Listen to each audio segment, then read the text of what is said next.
everyone is going to go through something similar. Everyone's going to, at some point, stop. They're going to lose identity because they're either going to retire or they're going to be made redundant, or they've just decided that they're sick and tired of doing what they've been doing for the past 20 years and they're going to stop. And they're going to go, all right, I've stopped. Now what? And it's that now what that's the question. My kids have left. Like, now what do I do with all this time? I'm no longer an accountant. I'm no longer a graphic designer. Like, what now? I've been an IT guy running my own IT business for close to 20 years, and I just want to help people. Like, how do I do that? What now? And, there's also a thing called time that is against all of us. Hello, I'm Dex, and welcome to my podcast, The Checkpoint, Stories from Life's Next Stage. And this is episode 0. This is the pilot podcast to see if this is going to be something that I'm wanting to do and wanting to share with other people. And I'm going to do this all in one take at a time that's during the day. And I've got kids home and I've got other work happening. So let's just keep this raw and let's see how we go. Now, first, some cliff notes. My name's Dexter. I'm born in the 70s. I'm a father of 3 kids. My eldest is of legal age now, and my youngest is still in high school. I am married, and I am a small business owner. I'm an IT guy. I've been doing it now for around 18 years on my own, and in IT in general for probably 25 years. So that's me. And the reason why I'm starting this podcast is because for the past number of years, I've been going through a bit of a journey. Some people call it a midlife crisis. Some people call it being stuck. For women, they might say it's perimenopause. There's just a whole bunch of different things that people call it.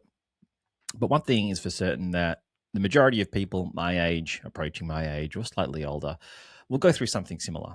They'll get to a point in their life where they start to ask themselves different questions. And I'm like right in it at the moment. And so this is kind of a live documentary of what I've done, what I'm experiencing, and hopefully this will be something that I can go back to and update those that are listening and are watching. So a little bit of backstory. I won't go too far because I know I have your attention, and I don't want to bore you with all of the stuff of where I was born and all of that. So basically, I've been an IT guy for a very long time. I was obviously employed, and I had the opportunity to buy a computer shop. Now, I wasn't really a business type. I'd never really wanted to own my own business. It wasn't something that I was born with. There are people, you hear stories of, when they're going through high school and they were selling lemonade and they were buying clothes cheaply and they were selling it for profit. That wasn't me. It was just opportunistic that a computer shop that I used to buy hardware from was up for sale. Anyway, I inquired about it. The price seemed pretty cool and I bought it. And that was basically the start of me being a small business owner. I had no idea what I'm doing. I still probably don't have as good an idea as I should. But 18 years later, I'm still doing the thing.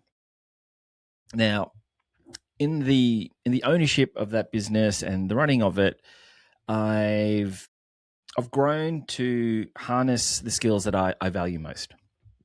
Look, computer skills, that you get them on the job.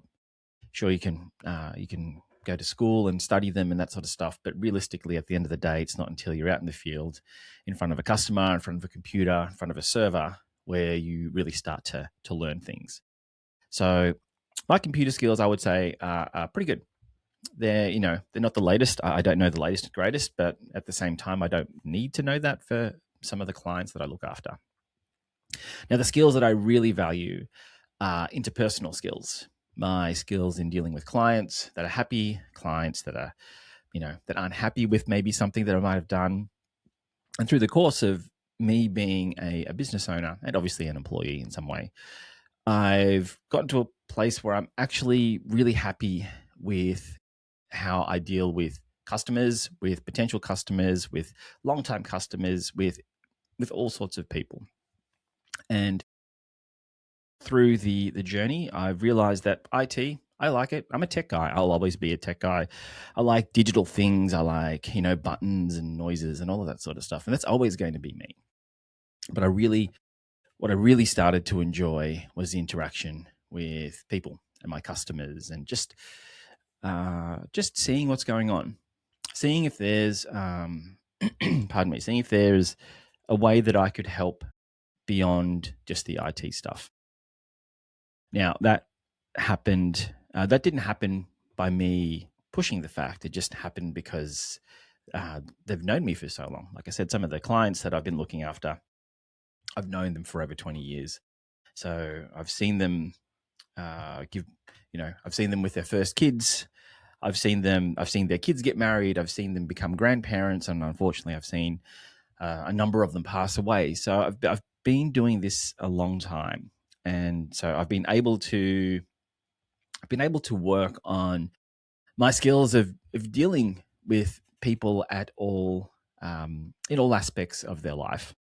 And I really enjoyed that. I think that that's something that people eventually find out about themselves, is that people are important for their lives. And myself included, when I was going through the business, this could have been about a decade or so ago, I thought I could do everything myself. I'd been burnt a couple of times with employees, and I got rid of them. And I thought, you know what, like, if there's only one person to trust in all of this, it's me. And so I'm just going to work on my own. And I did that. And I held that belief for many, many years afterwards. As I started to work, and as I started to do other things, and as I really started to go inner, I realized that I couldn't do anything of any worth and any substance without other people. But that's kind of skipping ahead. So as an IT guy, you get called to fix people's computer problems, which, if you've ever done it in any sort of capacity, you realize it's quite repetitive. It's the same problems. Sometimes it's the same people, and in most cases, it's the same solution. It's the reason why the meme of have you rebooted? Have you turned it off and turned it back on again? It's the reason why that's around, because you'd be surprised as to how many times just doing that will fix the issue that you have. So in the time of me doing this, like I said, it became repetitive. And I wouldn't say I enjoyed it less. I would say that I actually enjoyed the interaction more with the client. Sure, I'd go out there and fix a problem. But it was me actually being with the client and talking, not just about the computer problem, but about life, about business. And, there was a lot of things there that I learned, about how people ran their business, about how people treated their employees. I had some companies that had a really high turnover rate, and I had other companies that I think in the entire time that I'd looked after them, they may have had like one employee leave, and the only reason why was because they retired. And all of the different dynamics that are around that, I got to see that. And I enjoyed that. And I asked them questions, and then they would answer them, and then they would ask me questions about other stuff. And then, when you develop a relationship with clients for that period of time, you get to know them quite well in terms of their family, in terms of their business, in terms of everything. And in turn, they trust you as well. So they'll tell you about how much they make. They'll tell you about certain staff that they might not be happy with. And in time, they'll ask for your advice. And, me not knowing too much about business side of things in relation to like their specific business, I would just kind of give the answer straight up in terms of what I thought out of, being out of that industry, being out of that company. And more often than not, my opinion was actually pretty highly regarded. Now, I don't want to sort of toot my own horn, but I was told that many times, and I think it kind of boosted my ego. I thought, maybe I have a little bit more worth other than being this IT guy and suggesting which computer to buy or which internet service to use. And I really enjoyed that. And so I kind of made it a bit of a point to be around for clients if they were to ask me those sorts of questions. And again, like I said, I'm not prying to say, I'm not trying to force a conversation around discussions out of IT. Like most of them, all of them actually just happened organically. You know, as a person looking after another company, the second question usually after, you know, hi, how are you? Maybe / how was your weekend? Is how's business going? And usually the answer then leads into, oh, okay, well, I've had a problem with, you know, Johnny in accounts, or, you know, the market's down for this whatever reason. And, you know, there are discussions around that. And I just found myself in talks and, you know, sometimes listening, sometimes providing advice. And of the times I did provide advice, it seemed to be pretty good. So I kind of kept that in the back of my hat. And when those discussions came up, I reveled in it. So what happened was COVID hit. And if you're an IT guy or a tech guy that went through COVID, you'll have known that was probably the most financially rewarding period of your employment or of your business ownership. That's no secret. IT guys were the winners in COVID. That there was so much billing going on. There was so much additional work that was required. There was so much work there, and I was part of it. I had my client base. I had to support them, like their office and at home, and absolutely, you know, I made more money in that period than I ever had, you know, in the prior maybe 15 or so years. And so when COVID finished, I came out of it pretty good. And a lot of my clients didn't, understandably. And so when it came back to working in an office, I made it a point to see as many clients as I could and chatting to them about work and, you know, how they went through COVID. And a lot of them actually needed help, just for me to listen. Look, I gave advice when I could. I wasn't telling them to do anything, you know, drastic or anything like that, but I was just there to listen. And if there were things that I could help with, I did, and that made me feel really good. You know, like I said, the IT stuff by then is like an automatic thing for me. Same problems, you know, almost always the same solution. And what I was discovering was that I was actually enjoying helping people in this other capacity, where I was just either listening or potentially providing a solution, or, you know, questioning them to see if they actually had the solution themselves. I really, really, really enjoyed that. And that happened for a number of years after COVID. And around that time, cost of living had started to go up. And I realized that I had to work more in order to earn more so that I could maintain a standard of living that I was happy with. Now, mind you, I don't eat out every night. I don't have very flashy, expensive cars. I don't have a mansion or anything like that. I actually live quite frugally. And even the higher cost of living meant that, oh, okay, I might need to do some extra work here. And so that wasn't a problem. You know, in terms of how I ran my business, I ran it, or I do run it. I run it to a pace that I am comfortable in doing. I'm not out there chasing every single dollar. I'm making sure that I spend the time to do the job correctly, to schedule things in, and to make sure that I'm not stretched too thin. So when it came time to bill more, to get more work, to get more money in, it was pretty easy for me. I could just sort of put the foot down on the accelerator a bit more and reach out and find some work. And I did that. It wasn't a problem. Come tax time, I found out all the extra money that I earned and that I brought into the business meant that I actually had to pay more tax. And I wasn't happy about that. You know, at that point, I'd probably stretched myself a little bit too thinly. And, you know, at the end of that period, I had thought that, you know, I pretty much worked. I wouldn't say I worked as hard as I could, But compared to how I was, say, coasting for the time before it, I felt that I'd worked pretty hard. And for my efforts at that period of hard work to then be, given back to the government was a bit of a kick. Now, I'm not against paying tax, but I am against seeing what the government does with certain tax dollars, especially if I don't agree with it.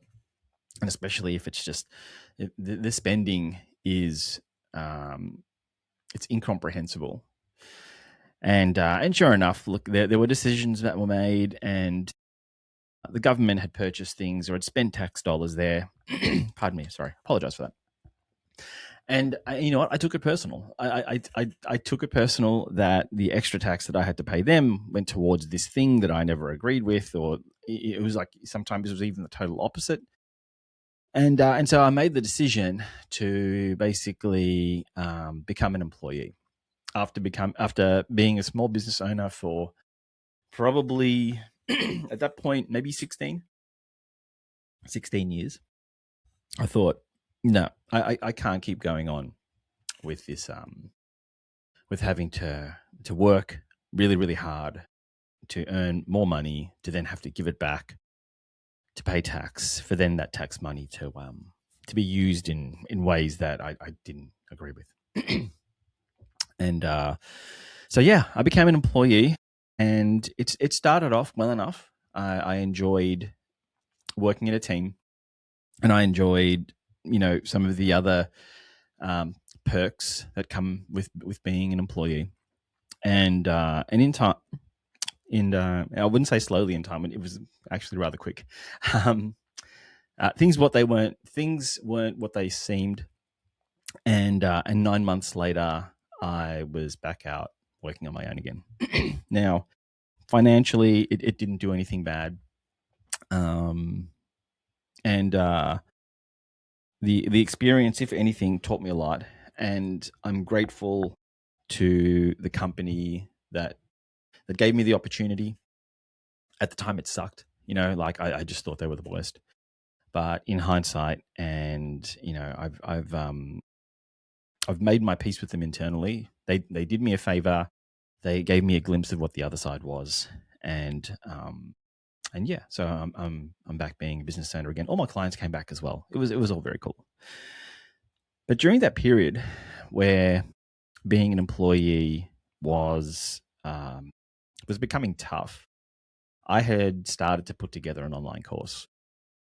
Now I'm actually quite a spiritual woo-woo guy.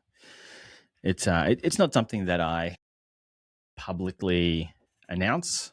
If people ask, I just say, yeah, I am. I love numerology. I love spirituality, universe stuff, meditation. All like it's me, crystals and whatever. I love it. It's kind of like my thing. And when I was really into the spiritual stuff, I took some courses and I found a lot of benefit in them. And I thought to myself, I'd like to create a course myself. Nothing big, nothing fancy. And it was just on awareness, because I felt that was kind of like the most important thing to me at the time, and to other people as well. I just think that everything starts with awareness. I'm not going to go into the whole course now, but basically the gist of it was awareness is the start to everything. Awareness of you doing the right thing, awareness of you doing the wrong thing, and then stopping and then going back to do the right thing. Just awareness. If you don't have awareness, then you can get lost quite easily. You could find yourself down a rabbit hole. So I started to create a course on awareness and actually loved it. And this is amongst the time when COVID had finished, where I was seeing people and it all just gelled.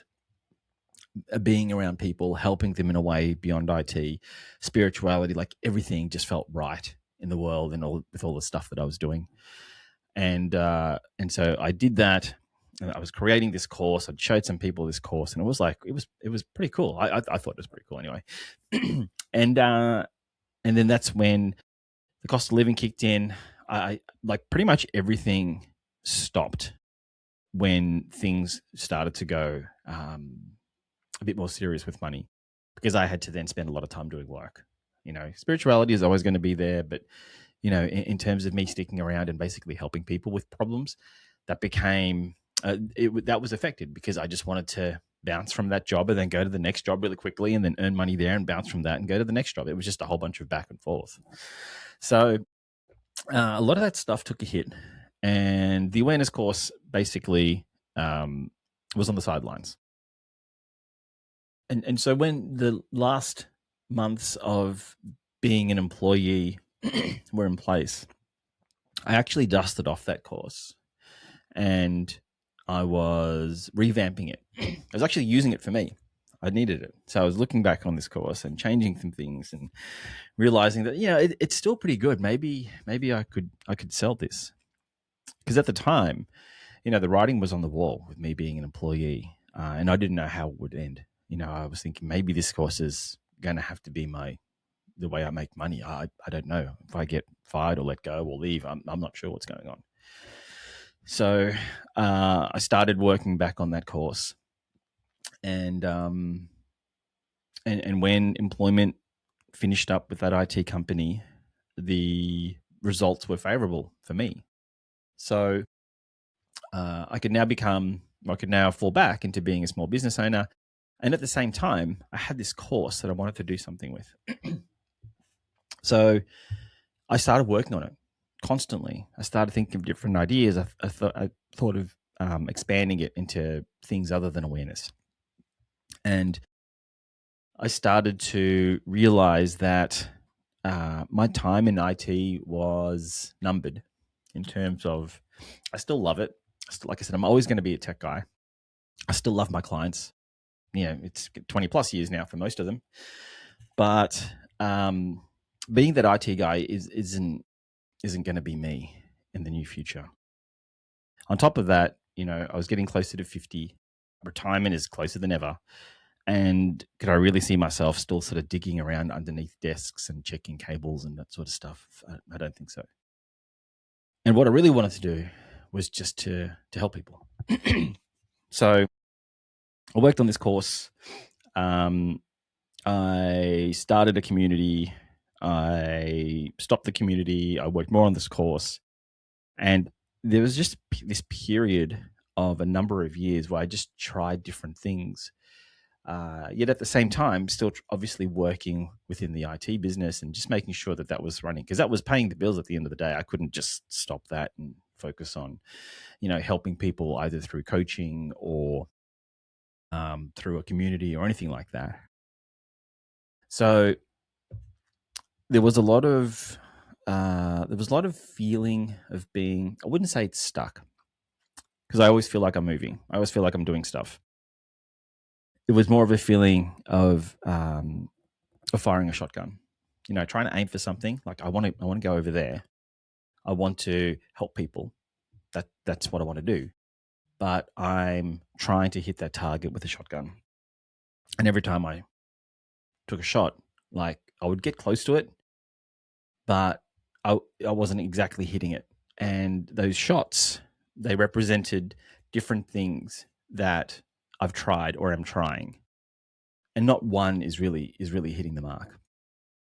So I built this course. I made it massive. It's actually really good. I'm super proud of it. It's called Reboot Player One, hence my name at the bottom. And I'd given up the community, and at that point it was called the Decaf Network, and I still love that name. And I was stopping things, and I was starting things, and I was reaching out to people, and there was just like clarity. I had no clarity. I had focus, but I could have been focusing, and I was focusing on the wrong things.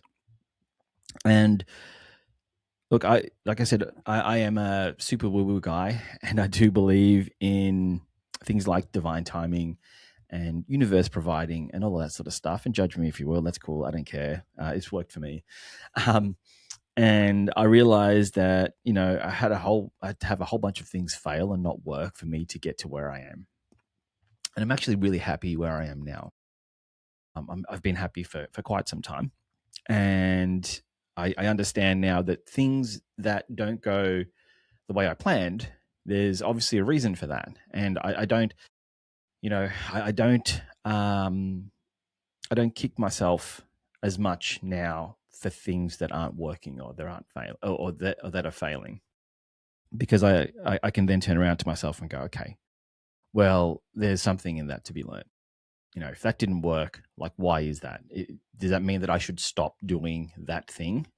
Or should I study it and see why it went wrong and maybe redo it with a different focus? Sorry.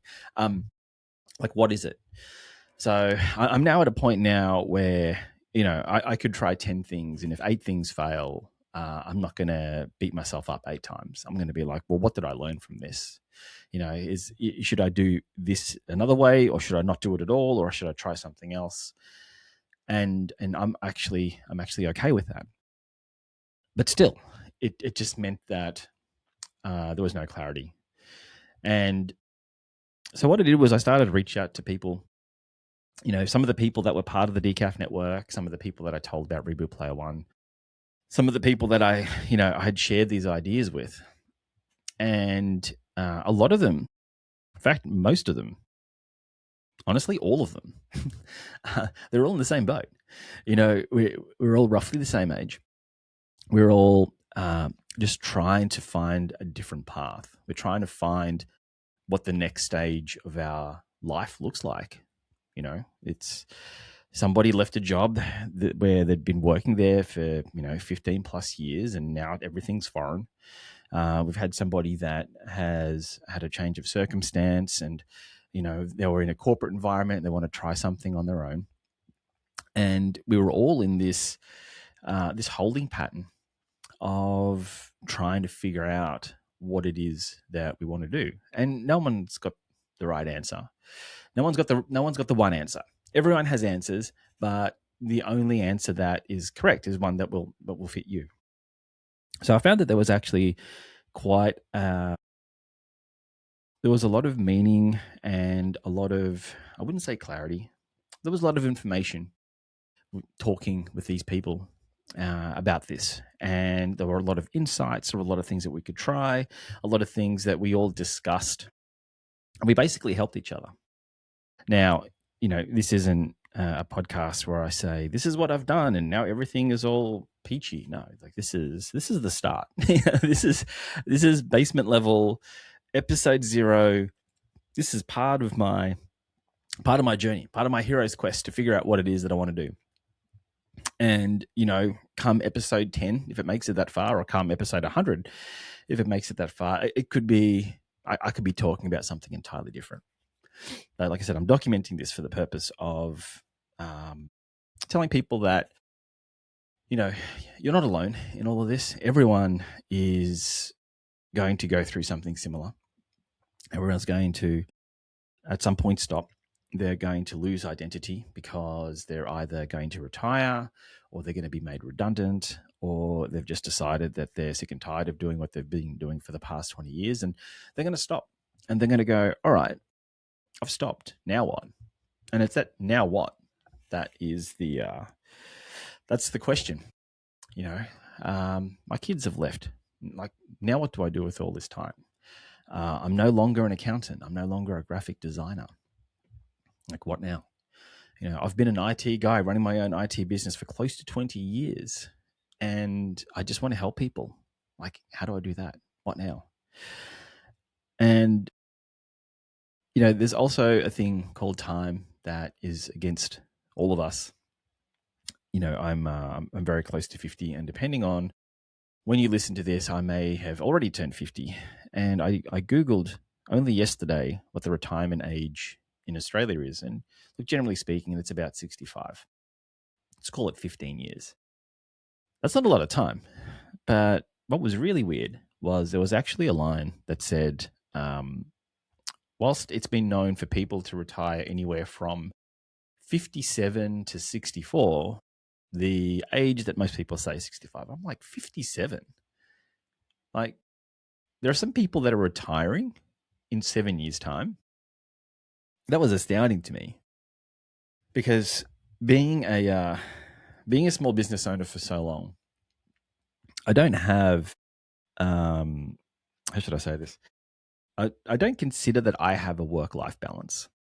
Being an IT guy that works on my own, I have everything that I need in a laptop. And I've had holidays, I've bought the laptop, but it's never stopped me from wanting to do something on the holiday. All holidays end back in the hotel room, back in the Airbnb, back in wherever it is that you're staying for the night. And whenever I would travel, that's when I would do the work. If a client calls me up during the day, I say, look, I'm actually not available. I'll be available this evening. Is it okay if I fix your problem then? More often than not, they can do that. If things are super, super, super urgent, then sure. Look, I might need to make some sacrifices, but that's being, I'd probably count on one hand the number of times that that's happened. And even then, it's not look, we can't go to this theme park. We can't go to this restaurant because I have to do this. It's always just something that's very quick to do. So that's happened in the past. And so I actually see my work as part of my life. I don't have this work-life balance of 50-50 or 60-40, whatever it is. So the thought of having a retirement age for me is, I think, is non-existent. If and when, again, we're just talking possibilities here, if this helping people gig kicks off and I'm able to make a living off of it and helping people and connecting people and just, allowing them to see a different path, I'll do that till I die. 100%. It's fun. I enjoy it. It's flexible. It's interesting. It's challenging. So, even though the age of retirement that was on the website said, some people say 57, that I know that's not for me, but hearing that some people have done that kind of gave me a bit of a wake-up call. And I thought to myself, wow, okay, like 7 years, like that doesn't leave a lot of time. And so what I'm left is wanting to try something new at my age with an identity that is entirely foreign to what it is that I want to move towards. And I'm trying a lot of different things. I'm trying so many things that experts say will work, that AI says will work. And it's like, it's all a game of time. I can email 1,000 people, they're not going to reply to me straight away. Some aren't going to reply to me at all, but some might reply in a couple of weeks. It's time. I could record 1,000 videos a day, punch them up, and it might display to a couple of people, it might display to a lot, but they might not take action for weeks or months. So on top of trying to figure out what it is that I want to do with this next stage of life, I also have this concept of time that is always there. That is like each day closer is another day closer to inevitability. And on top of that, I have to maintain a certain financial figure to make sure that the house is paid off, the cars are paid off, and all of this sort of stuff. So there's a lot of stresses that come with doing this. And, for some people, I'm more stressed in my situation. For other people, they're more stressed in their situation. But ultimately, we can only deal with what we've been dealt.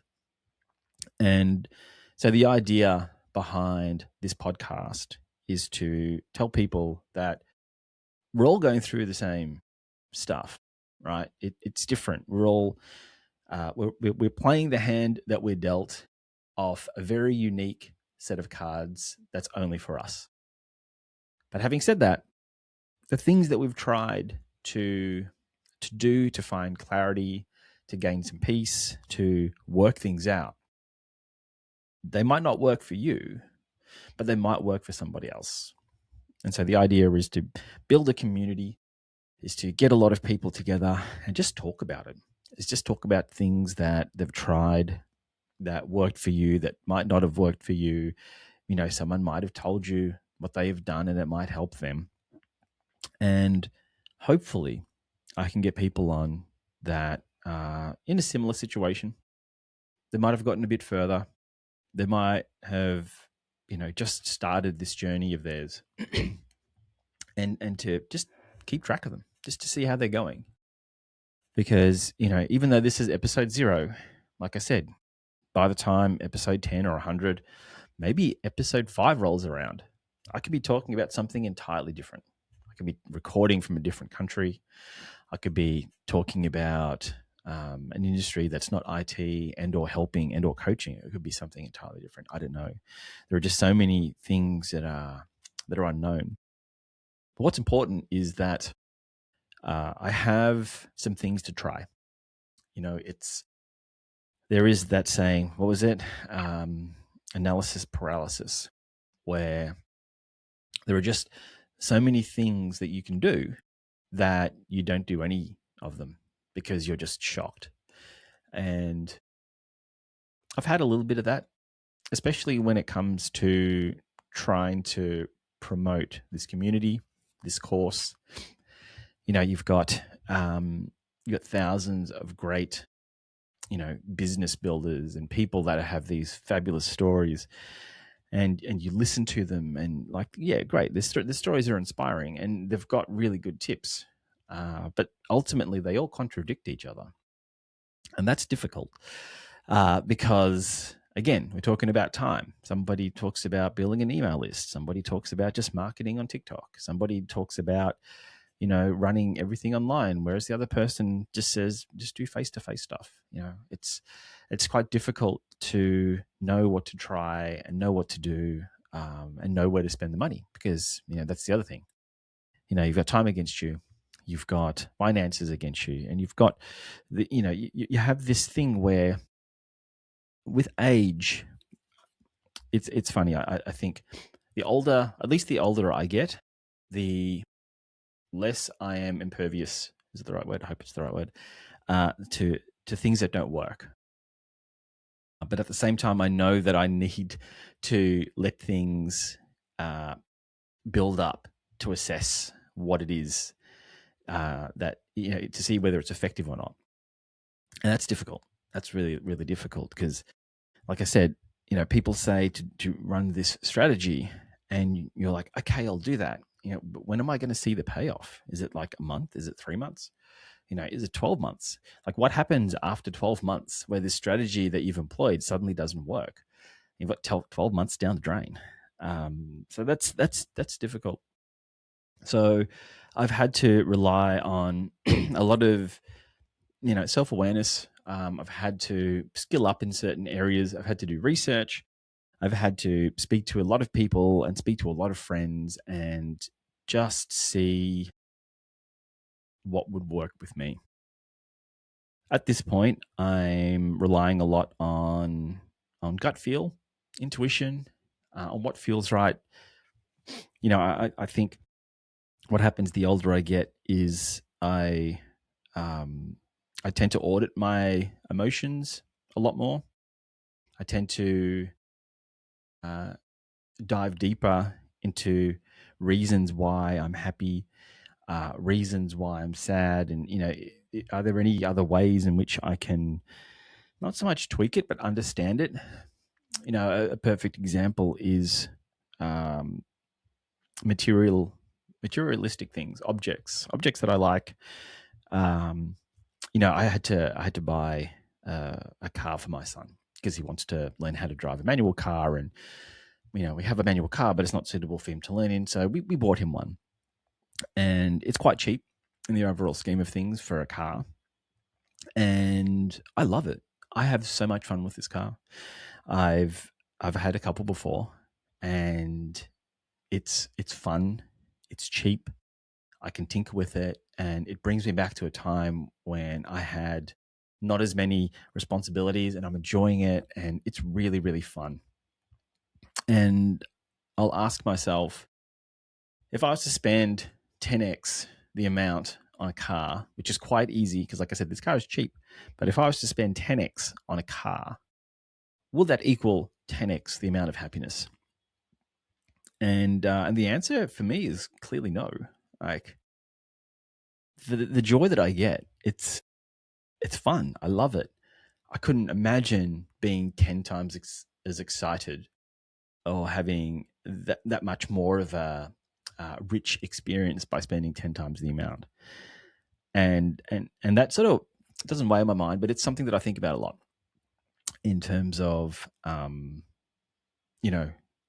self introspection. Gee, I hope I get that word right. But just looking at my emotions and how I act to certain scenarios. I've got that going on as well. So this is just the first episode. It's actually episode 0 to tell people that they're not alone, to open an invitation. If they want to talk about their particular situation, their next stage of life, midlife crisis, whatever you want to call it, I'm more than happy to have you on and to chat about it, because I'm genuinely interested as to how people play this game.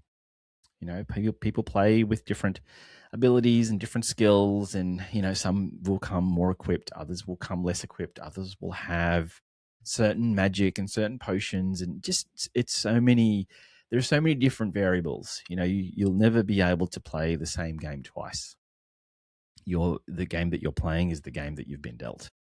Having said that, the things that you've tried to win at the game might help others win too. So I think that's it. I think that's a really good way to end episode 0. Thankfully, the dog hasn't barked too much. The kids haven't bothered me, and like my IT phone hasn't buzzed as many times as what I thought. If you'd like to know more about what it is that I'm trying to do, you can visit the main website, which is rebootplayer1.com. You can also visit the checkpoint, which is which one should it be? It'll be TC. Just go tc.rebootplayer1.com. I'm Dex, and thank you if you've made it this far. I tend to talk a lot, but thanks a lot for listening, and hopefully you will stick around and listen to the other episodes that I have coming up. Thanks. Bye.